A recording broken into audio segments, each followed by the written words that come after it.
Kyiv में एक भारतीय छात्र को गोली लगी है, वो वहीं अस्पताल में भर्ती करा दिया गया है। हरजोत सिंह किसी तरह कीव से निकलना चाहता था। यूक्रेन में कीव की ट्रेन में उसे और उसके दूसरे साथियों को बैठने नहीं दिया गया, तो उन्होंने जैसे तैसे एक टैक्सी हायर की ताकि जल्द से जल्द वो लवीव बॉर्डर पहुंच सकें, मगर उनकी किस्मत ने दगा दे दिया।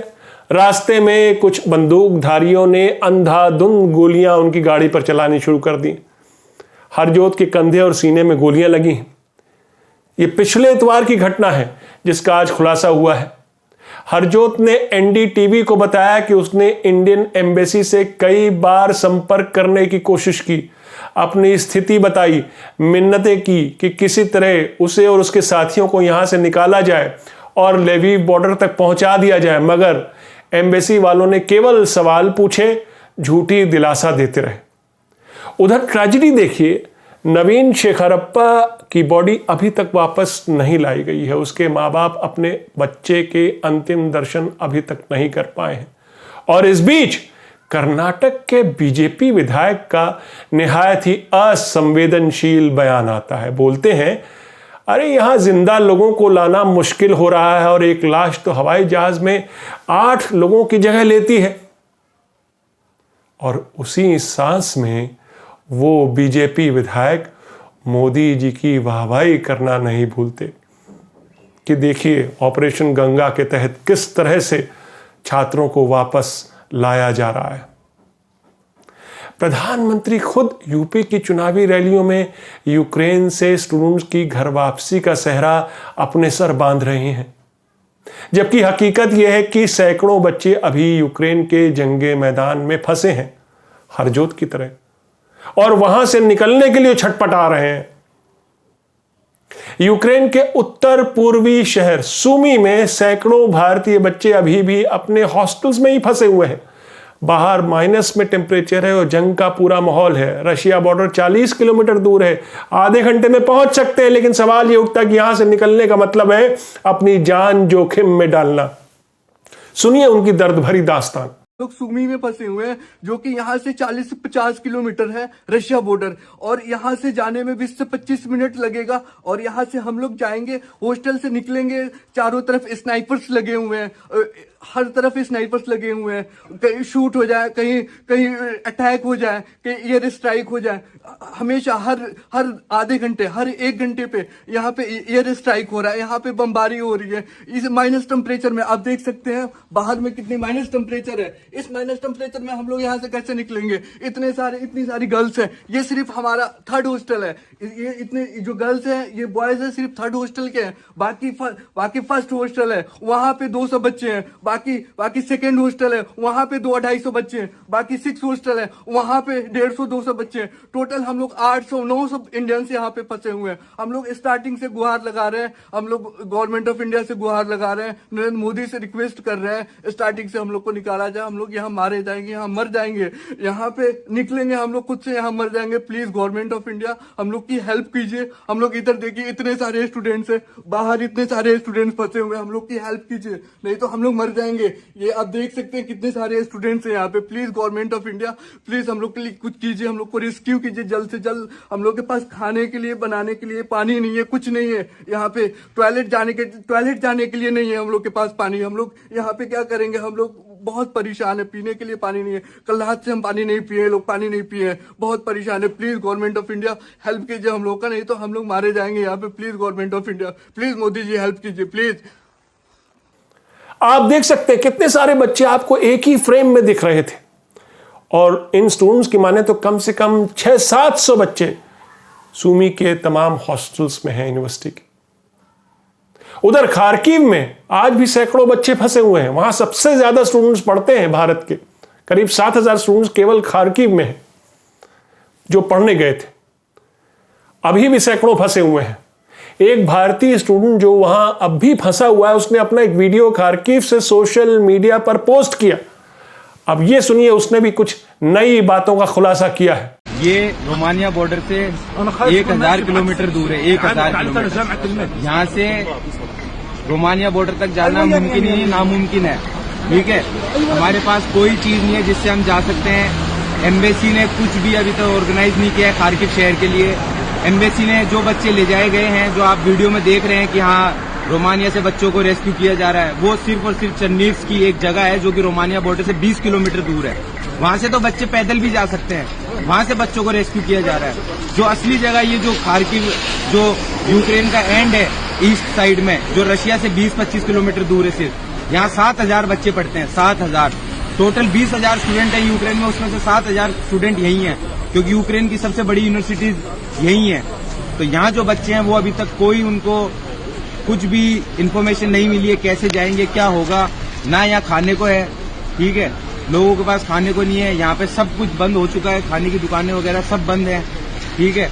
और ये जो आप मेरे पीछे बस देख रहे हैं, ये बस अरब लोगों ने, अरब स्टूडेंटों ने और उनकी गवर्नमेंट ने उनके लिए ऑर्गेनाइज करके दी है ताकि वो यहाँ से रोमानिया बॉर्डर जा सकें। तो ऐसा ही हम चाहते हैं कि हमारी गवर्नमेंट भी हमारे लिए कुछ ऐसा ऑर्गेनाइज करे। चर्नीव्स्की से नहीं, वो तो 20 किलोमीटर दूर है, खार्किव से ये है 1000 किलोमीटर दूर, हम कैसे जाएं यहाँ से। तो मेरी आपसे विनती है कि जल्दी से जल्दी कुछ किया जाए, क्योंकि आज 2 दिन हो गए मेट्रो के अंदर हम भूखे प्यासे, ठंड आप देख रहे हैं, बर्फ हो रही है, पूरे -5 डिग्री टेम्परेचर हो रखा है। इस ठंड के अंदर हम रात गुजार रहे हैं यहाँ पे। तो आगे कि आप जल्द से जल्द, मुझे उम्मीद है कि इंडियन गवर्नमेंट और इंडियन एम्बेसी ऐसा कोई स्टेप लेगी जैसा कि इजराइल और बाकी अरब देशों के जो गवर्नमेंट है उन्होंने उन बच्चों के लिए लिया है, यहाँ के कॉन्ट्रैक्टर के साथ मिलके। हमारे खार्किव के कॉन्ट्रैक्टर जो हैं सबसे बड़े जो है वो हरदीप सिंह हैं, वो खार्किव के ही नहीं यूक्रेन के नंबर 1 है वो। अगर उनके साथ एम्बेसी मिलकर के आप उनसे संपर्क कर करके अगर आप कुछ करना चाहें तो ये नामुमकिन नहीं है, ये बहुत आसानी से हो सकता है काम, पर आप उनके साथ मिलकर कुछ ऑर्गेनाइज करने की कोशिश तो कीजिए। ये देखिए यहाँ छोटे मोटे कॉन्ट्रैक्टरों ने मिलकर के बस अरेंज कर ली है और ये रोमानिया बॉर्डर पे जा रहे हैं। ये स्टूडेंट बता रहा कैसे कुछ देशों की सरकारों ने अपने देश के बच्चों को यूक्रेन से, जंगे मैदान से निकालने के लिए बसों का इंतजाम किया। वो बसें जो उन्हें बॉर्डर तक ले जाएंगी। क्या भारत भी ऐसी कुछ सहायता अपने बच्चों के लिए कर सकता था? बेशक कर सकता था। सवाल यह है कि फिर की क्यों नहीं वो सहायता? बच्चों को, विद्यार्थियों को, स्टूडेंट्स को उनके हाल पर क्यों छोड़ दिया गया, वो भी जंगे मैदान में? और फिर यूक्रेन के दूसरे शहर में इस बिटिया का भी दर्द सुनिए। हेलो, नमस्ते। हम इंडिया से ओडिशा नेशनल मेडिकल यूनिवर्सिटी के बच्चे यहाँ पे चौक नाम के स्टेशन उजगोरद में खड़े हैं, जहाँ पे एम्बेसी की हमें कोई मदद नहीं मिल रही है। हम पिछले 1.5 दिन से यहाँ खड़े हैं, भूखे प्यासे। यहाँ पे आसपास कोई दुकानें नहीं है। हम यहाँ पे टिकट्स के लिए पिछले 12 घंटों से लाइन लगा के हमने टिकट्स खरीदी और अब हमें आगे इमिग्रेशन भी नहीं दिया जा रहा है। और हम एम्बेसी को बार बार कांटेक्ट करने की कोशिश कर रहे हैं, पर वो हमें कोई जवाब नहीं दे रही, बल्कि वो हमारे यहाँ से सिर्फ 8 या 9 किलोमीटर की दूरी पर एक एम्बेसी है, पर फिर भी वो लोग कोई जवाब नहीं देना चाहते। खालसा एड वाले हमारी मदद करने की बहुत कोशिश कर रहे हैं और इनफैक्ट वो लोग उनको भी खड़े करके रख दिए, वो लोग उनको भी कोई जवाब नहीं देना चाह रहे। वो लोग अल्टीमेटली, हमें कोई हेल्प ही नहीं मिल रहा है एम्बेसी से। और ये लिटरली ऐसी सिचुएशन में हम लोग इंडियन स्टूडेंट्स हैं, उन्हीं से ही हेल्प ले सकते हैं, पर वो लोग कोई भी रेस्पॉन्स नहीं कर रहे। ठीक है। और आप ये कंडीशन देख सकते हैं, जो ये इमरजेंसी लगी है, यहाँ बहुत से लोग बेहोश हो रहे हैं, तो खाने की कमी के कारण बहुत सी दिक्कतें हो रही हैं लोगों को। तो फिर इस बिटिया और उसके साथी को कौन बाहर निकालेगा? कौन पहुंचाएगा उसे सहायता? या फिर इसे अकेले बमबारी और शेलिंग के बीच छोड़ दिया जाएगा? क्या यही उसकी किस्मत है? इस बिटिया और इसके तमाम साथियों की लेटेस्ट अपडेट हमें नहीं पता। हम तो यही दुआ कर सकते हैं कि ये लोग जहां भी हों, ये स्टूडेंट्स जहां भी हों, खार्किव में हो, सुमी में हो, किसी दूसरे शहर में हो, ओडिशा में हो, सकुशल हो और सुरक्षित हो। बहुत दुख की बात है कि वो दर्द की पुकार हमारे देश के प्रधानमंत्री मोदी जी के कानों तक नहीं पहुंच रही है, इस सरकार के कानों तक नहीं पहुंच रही है। वो वाहवाही में बिजी हैं, वो चुनावी रैली में बिजी हैं, सब ठीक है कह के क्रेडिट लेने में बिजी हैं, लेकिन जो वहां छात्र फंसे हैं उनकी ये पुकार उनके आवाजों तक नहीं पहुंच रही है। इसीलिए हम कहते हैं कि ये जो यूक्रेन की समस्या है, इसमें जो भारत के छात्र और छात्राएं फंसे हैं, उनकी हालत मोदी सरकार के अहंकारी रवैये को उजागर करती है। वो उजागर करती है कि ये सरकार अपनी जिद, अपने प्रचार क्या जो उनका पूरा एक भूख है, उसके आगे भारतीय छात्रों की मुसीबत की कोई वैल्यू नहीं है। उधर बच्चों को जहाज दिल्ली उतारता है और इधर मोदी जी की कैबिनेट का कोई ना कोई मंत्री उस जहाज में घुस जाता है और फिर वहां मोदी जी की महानता का महिमा मंडन किया जाता है, जैसे किसी प्रोटोकॉल के तहत वो अनिवार्य किया गया हो। साफ लगता है कि मंत्री स्टूडेंट्स की खैरियत पूछने नहीं, उनके स्वागत के लिए नहीं, बल्कि अपने आका की चालीसा पढ़ने आए हैं। नमस्कार, मैं हूं आपका न्यूज बाज प्रभात शुंगलू। मेरा आज का सवाल, क्या मोदी सरकार ने स्टूडेंट्स की घर वापसी को पीआर स्टंट बना दिया है? अपने जवाब हां या ना में जरूर दीजिएगा।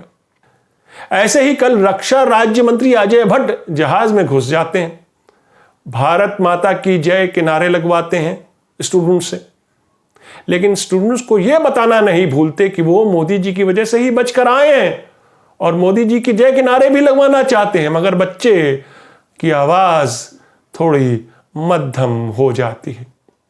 भारत मां की जय के नारे तो वो लगाते हैं बड़े जोश से, लेकिन जैसे ही मंत्री अजय भट्ट मोदी जी की जय के बारे में बोलते हैं, नारे लगवाने चाहते हैं, बच्चों की आवाज में एक सन्नाटा सा आ जाता है।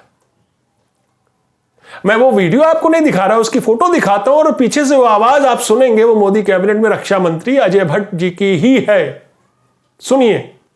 बिल्कुल चिंता मत करिए, जीवन बच गया है, मोदी जी की कृपा से सब ठीक होगा।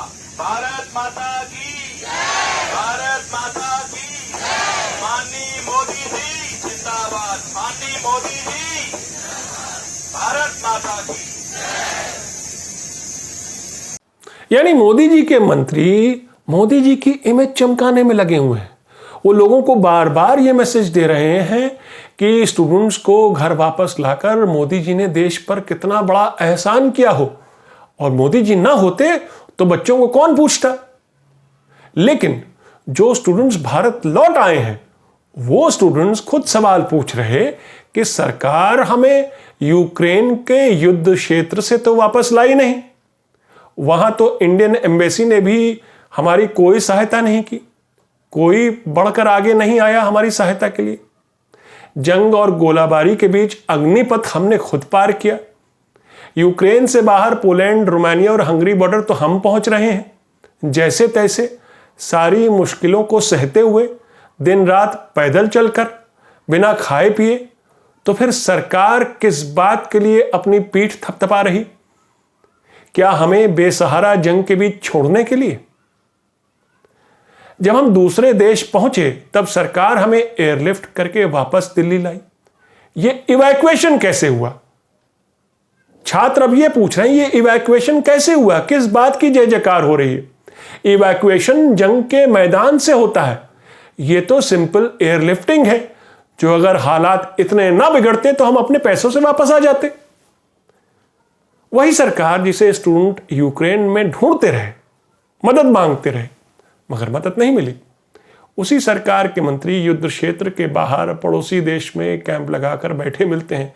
अपनी जान जोखिम में डालकर जब स्टूडेंट्स यूक्रेन के बाहर पड़ोसी मुल्क में पहुंचते हैं तो मोदी जी के मंत्री वहां उनसे ऐसे पेश आ रहे कि देखो, हम ना कहते थे, हम है ना। अपने नागरिकों की सुरक्षा क्या किसी भी देश की सरकार का फर्ज नहीं? इन सभी स्टूडेंट्स के माँ बाप, माता पिता, अभिभावक सरकार को टैक्स भरते हैं। कल पढ़ लिख कर ये स्टूडेंट्स भी जब रोजी रोटी कमाएंगे तब भी सरकार को टैक्स भरेंगे, जिसके एवज में सरकार नागरिकों का विकास करेगी, उनकी सुरक्षा की जिम्मेदारी लेगी। ये तो किसी भी सरकार और नागरिकों के बीच का अलिखित करारनामा होता है। इसमें सरकार का एहसान कैसा?